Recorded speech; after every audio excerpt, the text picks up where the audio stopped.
Bem, irmãos, nós vamos ler 2 Pedro, capítulo 1, do versículo 5 até o verso de número 11, mas a gente vai se deter no nosso estudo principalmente nos versos 10 e 11, tá bom? A gente trabalha hoje a segunda parte do estudo que nós tivemos na nossa última quinta-feira reunidos aqui. Então o tema é Conhecendo a Nossa Salvação, só que agora é a parte 2 desse estudo. O texto diz assim: Por isso mesmo, vós, reunindo toda a vossa diligência, associai a vossa fé à virtude, com a virtude o conhecimento, com o conhecimento o domínio próprio, com o domínio próprio a perseverança, com a perseverança a piedade, com a piedade a fraternidade, com a fraternidade o amor. Porque estas coisas, existindo em vós e em vós aumentando, fazem com que não sejais nem inativos, nem infrutíferos, no pleno conhecimento de nosso Senhor Jesus Cristo. Pois aquele a quem estas coisas não estão presentes é cego, vendo só o que está perto, esquecido da purificação dos seus pecados de outrora. Por isso, irmãos, procurai com diligência cada vez maior confirmar a vossa vocação e eleição.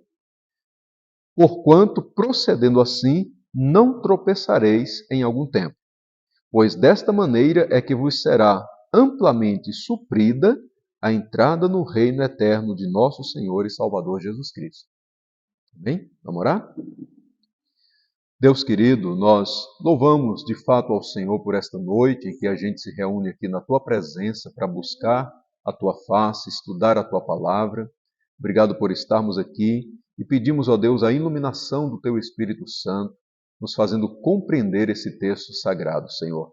Fala conosco nessa noite, ó Deus bendito e maravilhoso, em nome do nosso Senhor e Salvador Jesus Cristo. Amém. Irmãos, podem sentar? Bem, a gente vai meditar então sobre salvação, conhecendo a nossa salvação.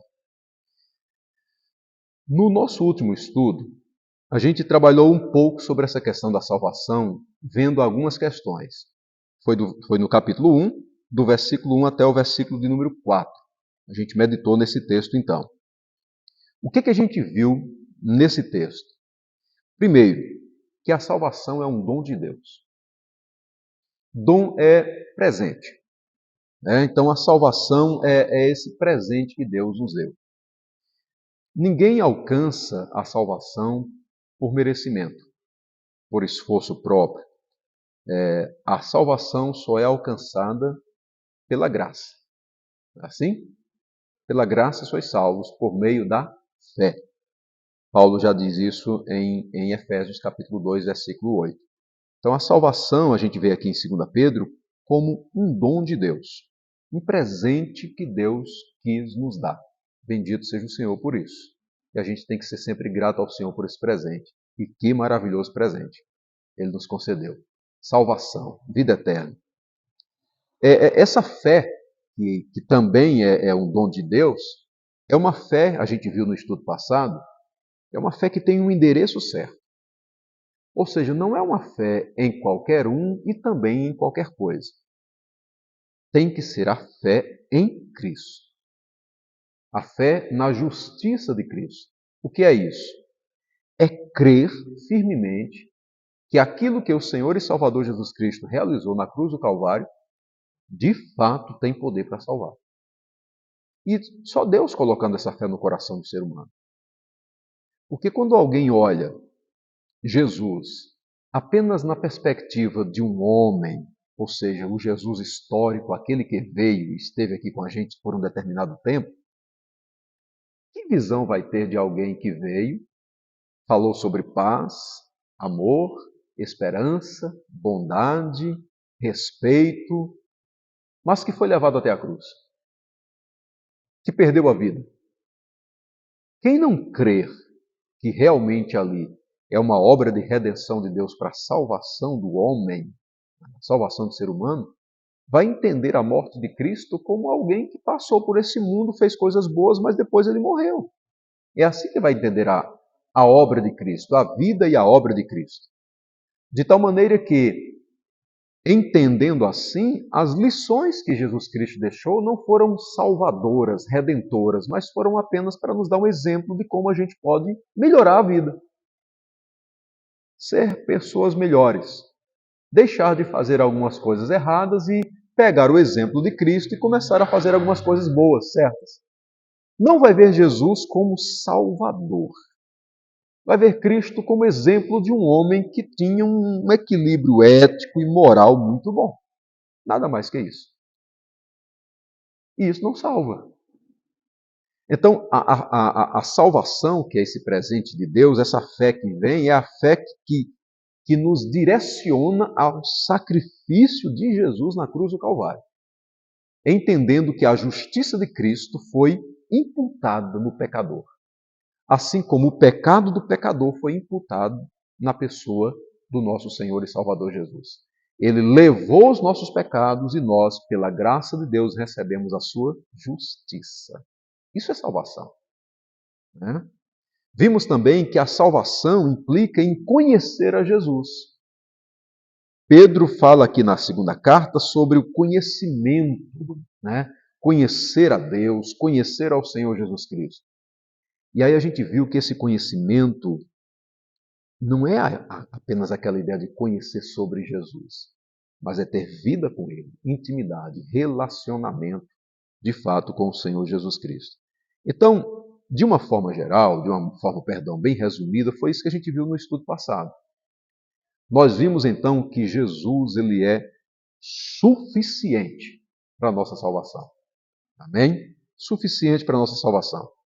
Suficiente tanto no sentido de que está nele tudo que a gente precisa para ser salvo,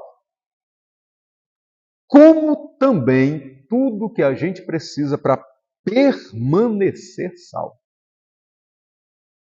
Amém? E essa parte, permanecer salvo, é o que a gente trabalha a partir de agora. A ideia de perseverança nessa salvação. Teologicamente, a gente chama de perseverança dos santos. É a doutrina bíblica da perseverança dos santos. Os santos são aqueles que foram salvos, que são salvos. Né? O que essa doutrina chamada perseverança dos santos ou segurança da salvação tem a dizer para nós? É o seguinte: significa dizer que Deus garante que todo aquele que Ele salvou continuará até o fim. Olha que coisa poderosa essa verdade. Aquele que por Cristo foi salvo alcançará a salvação definitiva. Ou seja, um dia com certeza estará com Cristo no céu.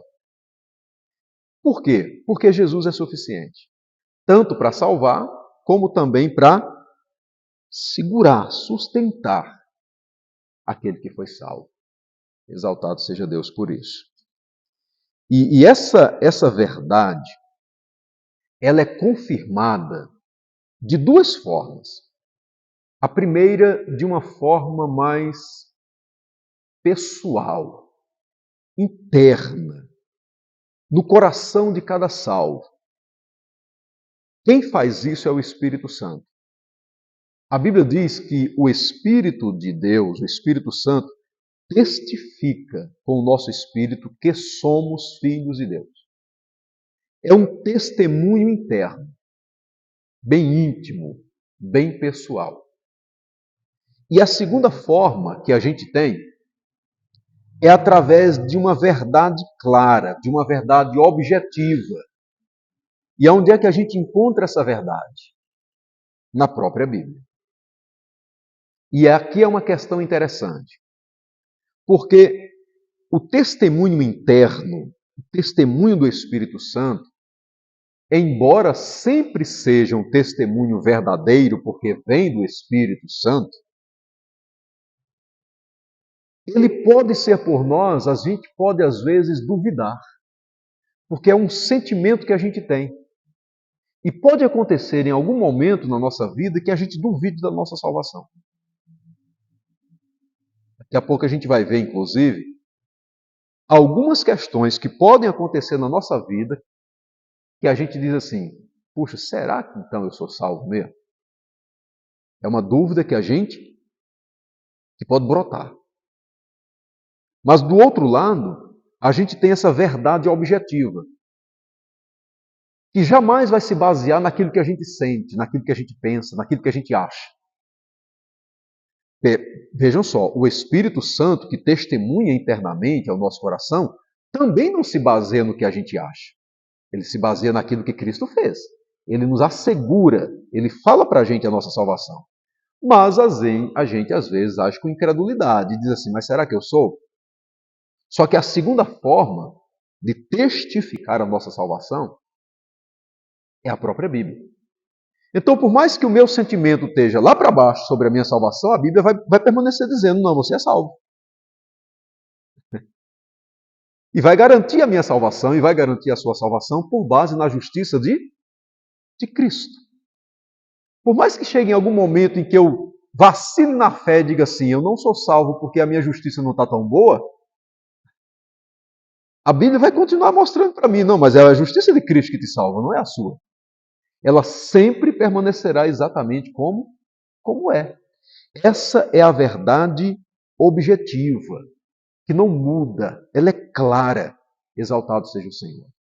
E há muitos, mas muitos textos bíblicos, irmãos, que trazem para a gente essa segurança da nossa salvação.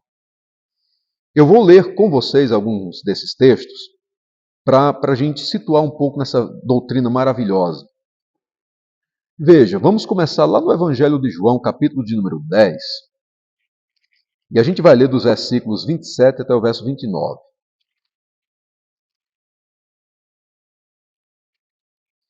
Vejam, o texto diz assim: as minhas ovelhas ouvem a minha voz. E eu as conheço e elas me seguem. Eu lhes dou a vida eterna. Jamais perecerão. Olha a segurança ali, ó. E ninguém as arrebatará da minha mão. Aquilo que meu Pai me deu é maior do que tudo. E da mão do Pai ninguém pode arrebatar. Você tem uma segurança aí no texto da salvação, porque Jesus Cristo está dizendo que ninguém tem poder de arrebatar das mãos dele as ovelhas que a ele pertencem. Mas depois ele vai dizer também que ninguém tem poder de arrebatar das mãos do Pai. Jesus está mostrando essa segurança que a gente pode ter em relação à nossa salvação. O versículo de número 29 diz assim: jamais perecerão. Perecer aqui, meus irmãos, é ser condenado. Não é verdade? Perecer aqui é ir para o inferno.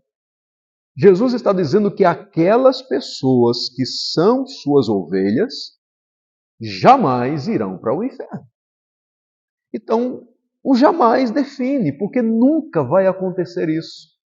E por que nunca vai acontecer? Porque Jesus sustenta, ele garante, ele segura. Exaltado seja o nome do Senhor. É muito importante a gente entender o primeiro estudo. A base, o fundamento, o alicerce da nossa salvação não está em nós, está em Cristo. E é exatamente por causa de que a nossa salvação está em Cristo que a segurança da nossa salvação também permanece nele e não em nós. Né? Outro texto está na carta do apóstolo Paulo aos Romanos, capítulo de número 11, versículo 29. Romanos 11, 29. Vamos para lá. Vejam, o texto nos diz assim: porque os dons e a vocação de Deus são irrevogáveis. Ou seja, Paulo está dizendo que os dons que Deus dá, ele não toma, ele não tira, ele não revoga. Imagina isso. Deus concede uma coisa, depois ele diz assim, não, esse dom que eu te dei, não quero mais te dar, vou tomar esse dom. Deus nos dá a salvação, mas depois ele diz, a salvação que eu te dei, não quero mais te dar porque você praticou alguma coisa errada e por causa disso você não tem mais essa salvação. Os dons e a vocação de Deus são irrevogáveis.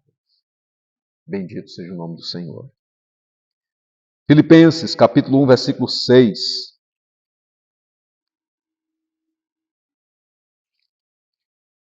Filipenses, capítulo 1, versículo 6. Olha a certeza do apóstolo Paulo nesse texto. Ele diz assim: estou plenamente certo de que aquele que começou boa obra em vós há de completá-la até o dia de Cristo Jesus. Esse dia aí, na minha Bíblia, o D aqui é maiúsculo, né? Dia de Cristo Jesus. É para mostrar que não é um dia qualquer. É um dia único. É um dia que ainda não chegou e que, quando ele acontecer, não mais se repetirá. Pode ser numa segunda, terça, quarta, quinta, sexta, sábado ou domingo. Eu não sei qual vai ser esse dia. Também não sei a hora. Porque o Pai não revelou nem o dia e nem a hora. Mas o Pai mostrou, e o próprio Filho também mostrou, que esse dia vai chegar. É o dia da volta do Senhor e Salvador Jesus. Então Paulo trabalha uma certeza assim, e olha como ele trabalha a certeza. Estou plenamente certo, né? Ele reforça a certeza, né? Plenamente certo. E qual é a certeza plena que ele tem? Aquele que começou a boa obra em vós há de completar. A gente deixa a obra pela metade. A gente deixa. A gente tem costume de começar uma coisa e não terminar. Tem? A gente tem esse costume.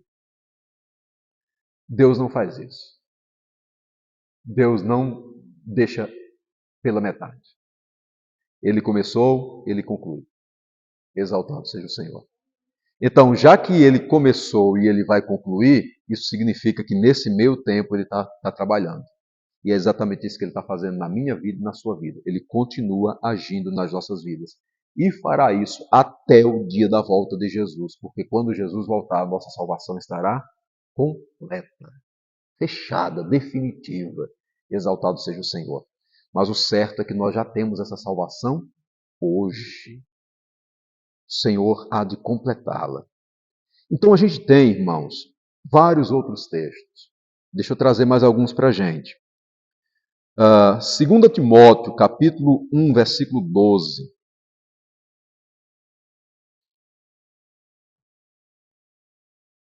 Diz assim: e por isso estou sofrendo estas coisas.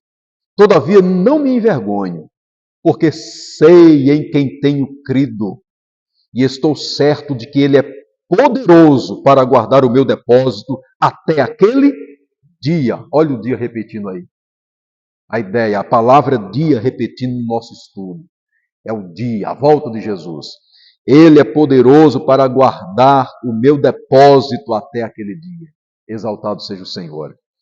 Ainda em 2 Timóteo, a gente vai lá para o capítulo de número 4, versículo 18. Diz assim: o Senhor me livrará também de toda obra maligna e me levará salvo para o seu reino celestial. A Ele, glória pelos séculos dos séculos. Amém. Aleluia. O Senhor vai me livrar de toda obra maligna e Ele vai me levar salvo para o seu reino celestial. Tem um hino que a gente canta que diz assim: que segurança dos nossos salmos e hinos, salmo do nosso inário. Que segurança sou de Jesus, por Ele agora vivo na luz. De Deus herdeiro a mim me tornou pelo seu sangue que me salvou. Amém? Essa segurança. Bendito seja o Senhor. Então, em Cristo nós estamos seguros. Quando a gente olha para a confissão de fé da nossa denominação, chama Confissão de Fé Congregacional, a gente tem um capítulo que vai trabalhar exatamente isso. A perseverança dos santos, essa segurança eterna de salvação. E eu vou ler aqui para a gente o que é que diz a nossa confissão de fé. Diz assim: cremos e confessamos que aqueles a quem Deus aceitou em seu amado aqui é o Senhor Jesus, eficazmente chamou e santificou por seu Espírito, não podem, nem totalmente, nem finalmente, decair do estado da graça. O que é decair do estado da graça? Perder a salvação. Então a nossa confissão crê nisso. Vou repetir, ela diz assim, olha, aqueles a quem Deus aceitou em seu amado, eficazmente chamou e santificou no seu Espírito, não podem totalmente nem finalmente decair do estado da graça. É interessante esse detalhe porque diz assim, não podem nem totalmente nem finalmente. Isto significa dizer que aquele que é salvo vacila na fé. Pode acontecer isso. Mas o Senhor sempre o traz de volta. O Senhor sempre o restaura. E esse vacilar na fé não significa que perdeu a salvação. Quando eu digo que o Senhor o traz de volta, não significa que Deus deu a salvação novamente para ele. Ele permanece salvo, mas ele não vai partir deste mundo para o outro nesse estado de pecado longe de afastamento de Deus. O Senhor o traz. O Senhor o resgata. No tempo certo, no momento certo, Deus traz de volta. Bendito seja o nome do Senhor. Para desfrutar esse momento de comunhão. E aí ele diz assim, a confissão segue dizendo, eles com certeza perseverarão nele até ao fim e serão eternamente salvos. Segue a confissão dizendo assim, olha, reconhecemos que todos os crentes são chamados a perseverar até o fim e devem se esforçar por isso piedosamente. Aí vem aqui uma outra questão, que inclusive essa outra questão que eu estou lendo aqui na nossa confissão de fé, é assunto que Pedro vai trabalhar aqui nessa carta, principalmente nos versículos 10 e 11 que a gente leu. Preste atenção no que diz a confissão. Reconhecemos que todos os crentes são chamados a perseverar até o fim e devem se esforçar por isso piedosamente. Todavia, esta perseverança não depende, finalmente, da livre vontade dos santos, mas da imutabilidade do decreto da eleição, do gracioso e imutável amor de Deus o Pai, da eficácia do mérito e da intercessão de Jesus Cristo e união com Ele, do juramento de Deus, da habitação do seu Espírito, da semente divina em seu interior e da natureza do pacto da graça. De tudo isso procedem também a certeza e infalibilidade dessa perseverança. Deixa eu explicar melhor essa questão. O primeiro parágrafo que eu li, então, vai dizer assim: a gente crê firmemente que quem é salvo vai permanecer salvo até o fim. Essa é a ideia geral. Mas o segundo parágrafo diz assim: quem é salvo tem que perseverar até o fim. Isso chama para a gente uma responsabilidade. Não é a ideia da segurança da salvação e o cristão cruzar os braços e dizer assim, já que eu estou salvo agora, eu vivo a vida de qualquer jeito. Isso não é certeza de salvação, isso é irresponsabilidade. E tem gente que age assim. Tem gente que acredita na doutrina da segurança da salvação e desanda a pecar. Porque diz assim, já que eu não vou perder a salvação por nada, então vou viver aí de tudo quanto é jeito. Um dia Jesus me leva para o céu, já o aceitei uma vez, estou salvo. Não, o salvo não vai proceder assim. O salvo não tem essa visão. O salvo entende que precisa viver uma vida nova em Cristo Jesus, porque Jesus o salvou exatamente para isso. Amém? A gente tem aqui nessa doutrina, nessa verdade, duas doutrinas que são assim essenciais. A primeira delas chama-se soberania de Deus. A segunda chama-se responsabilidade humana. Deus é soberano em nos salvar. Nós somos responsáveis em perseverar. Amém? Agora, a nossa salvação foi um ato exclusivo de Deus. Já a nossa perseverança não é um ato exclusivo nosso. Porque a gente não consegue perseverar sem que seja pela ação de Deus nas nossas vidas. E é exatamente isso que a confissão de fé trabalha para a gente, quando ela diz assim: esta perseverança não depende finalmente da livre vontade dos santos, mas depende da imutabilidade do decreto da eleição, do amor de Deus que não muda, do mérito de Jesus Cristo, a intercessão dele por nós, a nossa união com ele, o juramento que Deus fez de garantir a nossa salvação, a habitação do Espírito Santo em nós, enfim, depende de Deus. Exaltado seja o nome do Senhor. Amém? Dá para seguir em frente? Então, olha só. Sobre a segurança da nossa salvação, a gente tem essa confirmação do Espírito Santo através das Sagradas Escrituras. Essa verdade objetiva, clara, que jamais vai mudar. Mas uma segunda forma que ele trabalha é de um testemunho interior, a vida de cada salvo. Sobre essa questão de cada salvo, a gente passa por momentos em que a gente pode duvidar. E o que é que pode acontecer na vida do crente que pode trazer essa dúvida no coração? Tem muitas coisas, mas deixa eu trabalhar algumas delas. A primeira delas é o conflito que a gente tem com a nossa própria carne. Você já viu aquela ideia que às vezes as pessoas vêm para a igreja e querem encontrar na igreja a perfeição? Eu vou para a igreja, eu quero... Igreja é lugar de buscar a Deus. Todo mundo está na igreja, diz que é crente, que é salvo, que mudou de vida.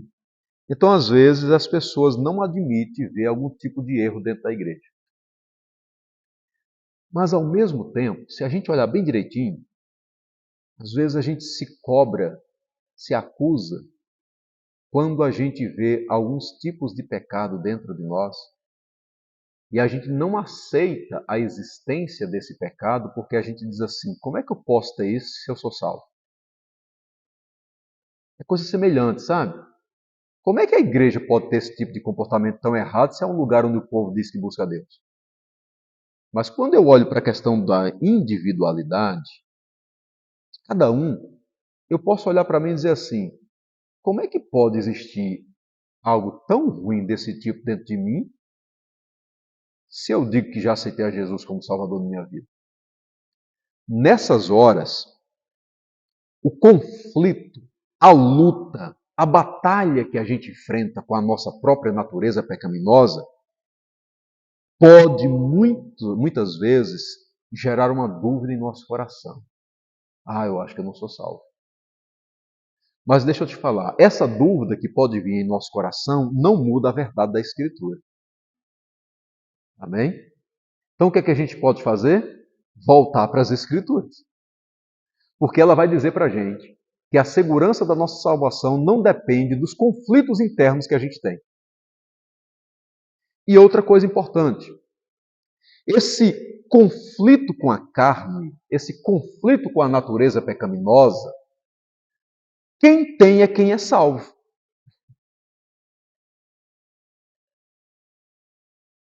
Quem tem é quem é salvo. Porque quem não é salvo, Paulo vai falar lá em Efésios capítulo 2, domingo a gente meditou sobre isso. quando a gente trabalhou sobre a salvação somente pela graça.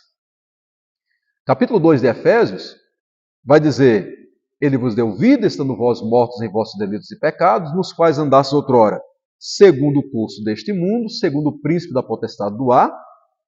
E o texto diz: fazendo a vontade da carne e dos pensamentos.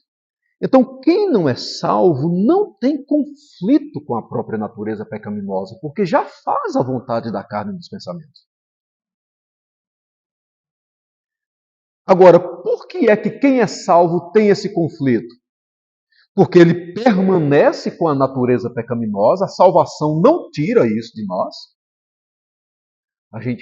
Um dia nós estaremos plenamente sem o pecado habitando em nós, mas quando a gente estiver com a santificação plena, acontecerá no dia de Cristo, na volta de Jesus.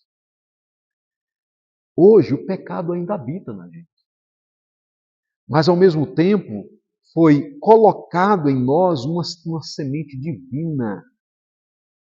Essa semente divina que habita em cada um de nós luta, guerreia, milita contra a nossa carne. O Espírito de Deus habita em nós. Paulo fala na carta aos Gálatas que existe essa luta da carne contra o Espírito. Não é assim?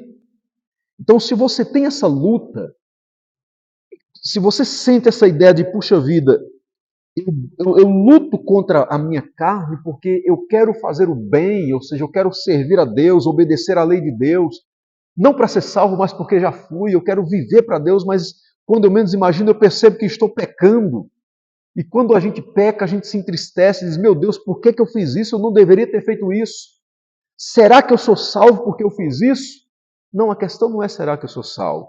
Pelo contrário, é dizer, Senhor, eu quero louvar o teu nome, porque já que eu tenho essa luta, é porque eu sei que a divina semente está dentro de mim. Eu não quero me conformar com o pecado de maneira nenhuma, porque eu fui salvo e em Cristo Jesus eu posso vencer esse pecado. Mas eu sei que essa luta dentro de mim é uma demonstração de que o Senhor realmente habita na minha vida. Olha um texto interessante. Romanos capítulo 7, versículo 14. Romanos 7, 14.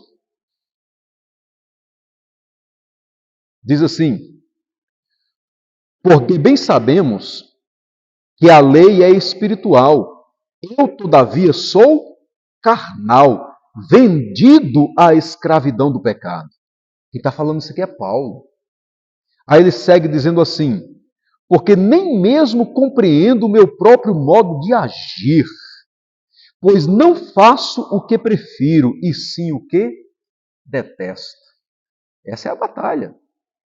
Ele diz: ora, se faço o que não quero, consinto com a lei que é boa. Neste caso, quem faz isto já não sou eu, mas o pecado que habita em mim. Porque eu sei que em mim, isto é, na minha carne, não habita bem nenhum. Pois o querer o bem está em mim, não porém o efetuá-lo. Olha a luta. Quando a gente chega no versículo 24, ele diz assim: desventurado homem que sou, quem me livrará do corpo desta morte? Aí ele aponta para Cristo, verso 25. Graças a Deus por Jesus Cristo, nosso Senhor, de maneira que eu de mim mesmo, ou com a mente, perdão, sou escravo da lei de Deus, mas segundo a carne, da lei do pecado. O pecado ainda age na vida do salvo, mas Cristo Jesus, então, vem e opera essa santificação constante nas nossas vidas. Uma outra questão que pode trazer dúvida, irmãos, é o entendimento errado sobre o Evangelho. Veja, se alguém entende que a salvação depende da fé em Cristo, mas a gente precisa cooperar para que ela aconteça, vai acreditar que de alguma forma a salvação depende do esforço humano. E aí a pessoa vai viver a vida inteira se esforçando para permanecer salvo. E aí vai viver esse dilema, porque constantemente vai se deparar com a realidade de que o seu esforço naquele dia, naquela hora, não foi suficiente. Pecou. Pecou feio às vezes. Pecou grave às vezes. Então, o entendimento errado sobre o Evangelho pode causar isso. O entendimento correto do Evangelho vai nos dar essa segurança, que a nossa salvação não depende do nosso esforço.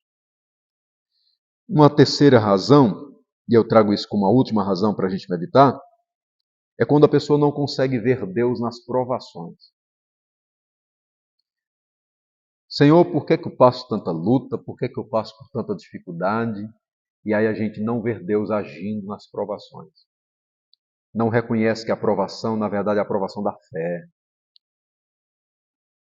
para nos aperfeiçoar na santidade.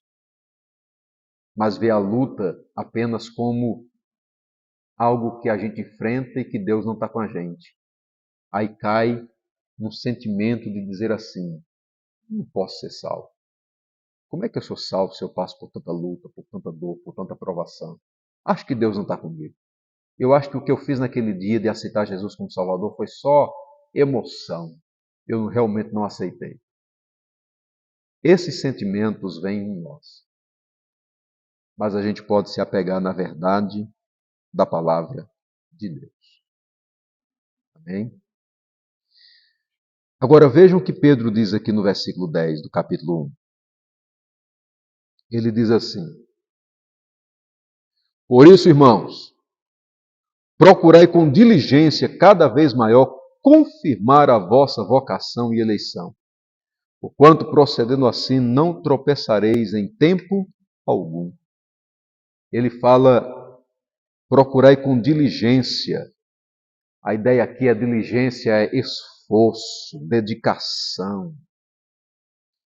Procurem, se esforcem para confirmar a vocação e eleição.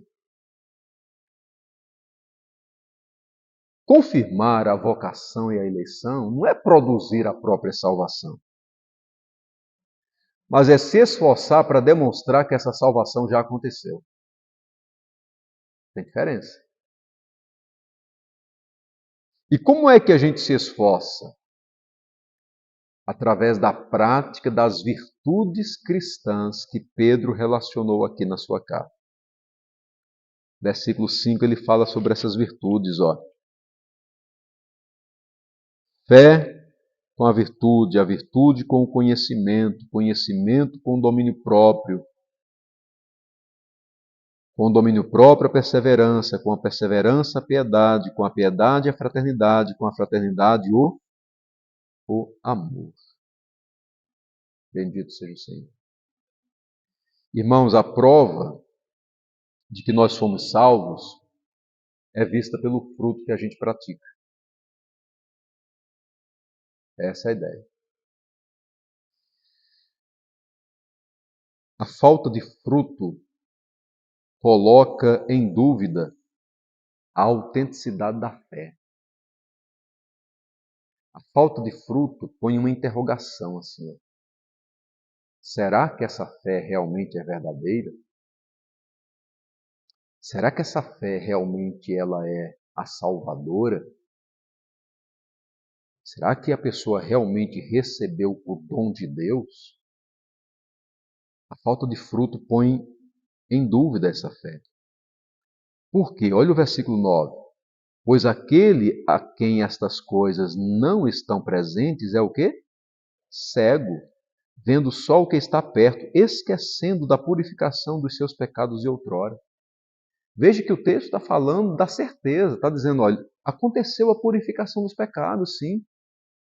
Mas quem não pratica as boas obras em relação a isso é alguém que é cego, porque está vendo somente aquilo que está perto, esquecendo da purificação dos pecados que Deus fez. Então, quando não há fruto, a fé é duvidosa. Vejam, no Evangelho de Mateus, capítulo 7, versículo 16, Olha o que o texto fala sobre essa questão de fé e fruto. Mateus 7,16.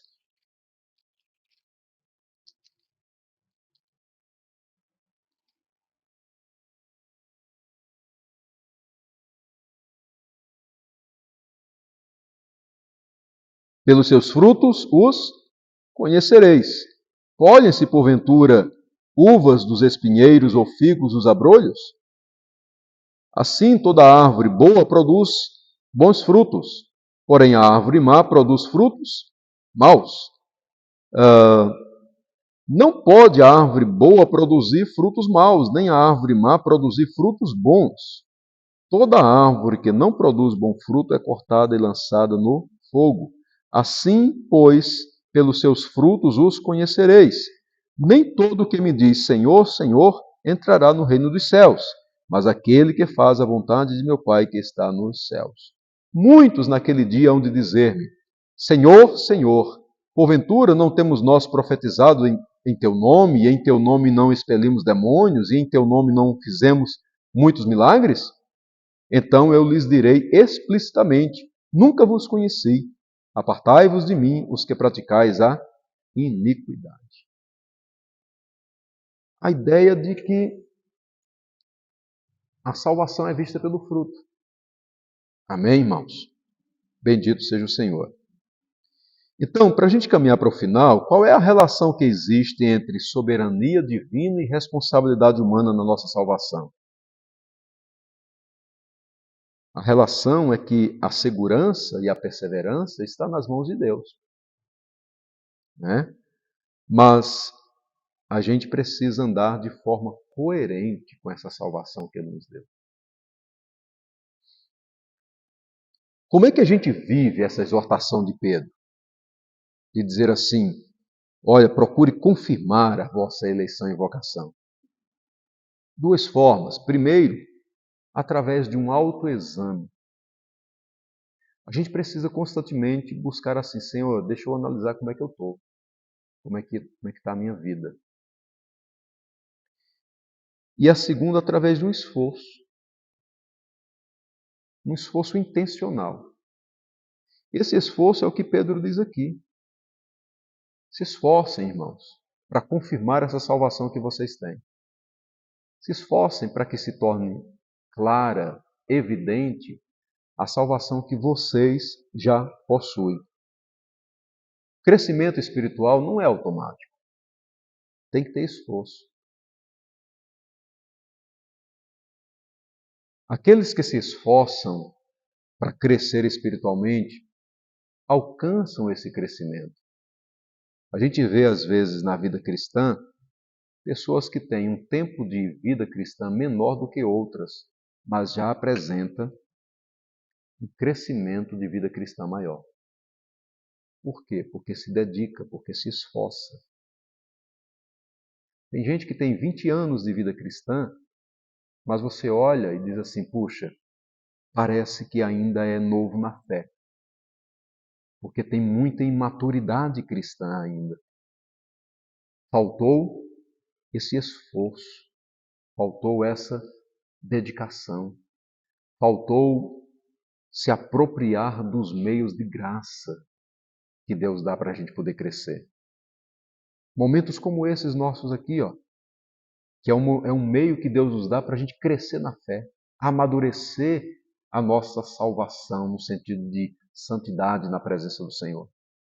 Quando a gente está aqui, a gente está aprendendo, então a gente está se esforçando, a gente está crescendo. Quem perde momentos como esse, de EBD, de culto de domingo, de culto de terça, que é oração, ou de qualquer outro momento de reunião nossa, dificulta esse crescimento na vida da pessoa. Dificulta esse crescimento. É mais limitado esse crescimento. Por isso, sabe, responder essa exortação de Pedro, viver essa exortação, é exatamente ter esse esforço intencional. Em Filipenses capítulo 2, versículos 12 e 13, diz que a gente tem que desenvolver a nossa salvação com temor e tremor. Isso é uma atitude nossa. Mas o versículo 13 mostra que a gente não consegue desenvolver a nossa salvação sozinhos. O texto diz: é Deus quem efetua em vós, tanto querer como realizar, segundo o seu poder. Bendito seja o Senhor. Amém? Então, essa ideia de se esforçar. Mas a segunda questão é o autoexame. O autoexame. Veja o que diz 2 Coríntios 13, 5, para a gente finalizar.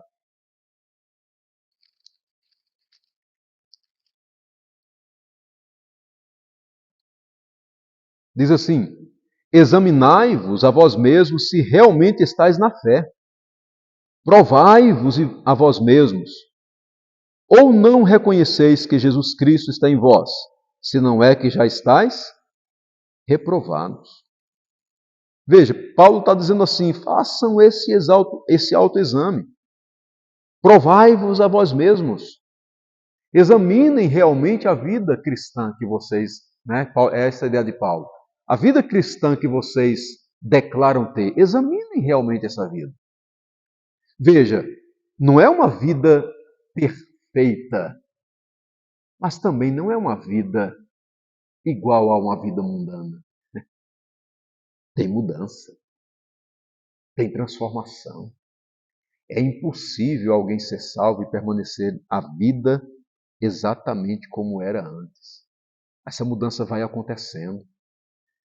O novo nascimento é instantâneo, mas a santificação vai acontecendo dia após dia para a glória do Senhor. Há momentos de altos, há momentos de baixos na fé cristã.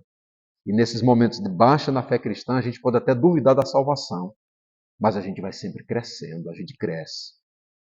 Agora, não crescer, não mudar, não ter uma clara demonstração de mudança de vida, Paulo diz: examine-se. E esse autoexame é para todos. Na ceia ele nos diz isso. Examine-se, pois, o homem a si mesmo, e assim coma do pão e beba do cálice. Bendito seja o Senhor. Então, amados irmãos, 2 Pedro 2:10 nos ensina que, embora a salvação seja uma obra soberana de Deus, a gente tem que se empenhar, se esforçar diligentemente para demonstrar que essa salvação existe na nossa vida. E é assim que os homens também vão perceber Deus em nós, através desse esforço nosso de viver a salvação.